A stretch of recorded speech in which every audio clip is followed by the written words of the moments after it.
তোমাদের সাথে কিন্তু আগেই অলরেডি শেয়ার করে দিয়েছি যে এক দিদিভাই কিন্তু আমাকে বলেছিল তার গোলাপগুলো দিয়ে সেই গোলাপগুলো প্রিজার্ভ করে একটা পেন্ডেন্ট, ব্রেসলেট, ফিঙ্গারিং আর ঝুমকা কাস্টমাইজ করে দিতে হবে। আর তোমরা যেহেতু জানো যে আমি সবকটা কাজ একসাথে করতে পারি না, একসাথেই করি তবে এক একটা কমপ্লিট করার পর তাই কিন্তু আমি একসাথে ভিডিও পোস্ট করতে পারি না।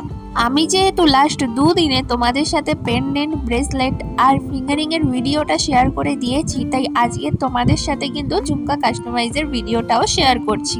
আর আমার কিন্তু যে কোনো ধরনের ঝুমকা কাস্টমাইজ করতে বেশ ভালো লাগে, কিন্তু তার মধ্যে রোজ প্রিজার্ভেশনের যে কোনো জিনিসই আমার বেশ ভালো লাগে আর দেখতে কিন্তু বেশ সুন্দর লাগে।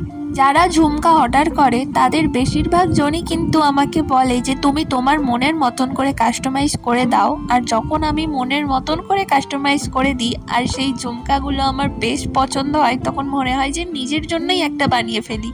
কিন্তু সত্যি বলতে এখনো পর্যন্ত আমি আমার জন্য কোনো ধরনেরই রেজিনের জিনিস বানাইনি। তবে আমি যখন শিখেছিলাম তখন আমার খুব ইচ্ছা ছিল যে বানাবো, তবে এখনো পর্যন্ত নিজের জন্য কিছু বানিয়ে ওটা হয়নি। তবে আজকে ঝুমকাটা আমার এতটা ভালো লেগেছে কারণ রোজের কালারটা এতটা সুন্দর ছিল আর তার সাথে হোয়াইট আর গোল্ডেন বেসের মধ্যে যেহেতু পুরো ঝুমকাটা কাস্টমাইজ করা হয়েছে তাই কিন্তু আরো বেশি ভালো লাগছে। শুধু আমার না, যার জন্য ঝুমকাটা কাস্টমাইজ করেছি তারও খুবই পছন্দ হয়েছে। এবার তোমাদের কেমন লাগলো তোমরা কিন্তু অবশ্যই জানিও। তো আজকের জন্য এইটুকুই, টাটা।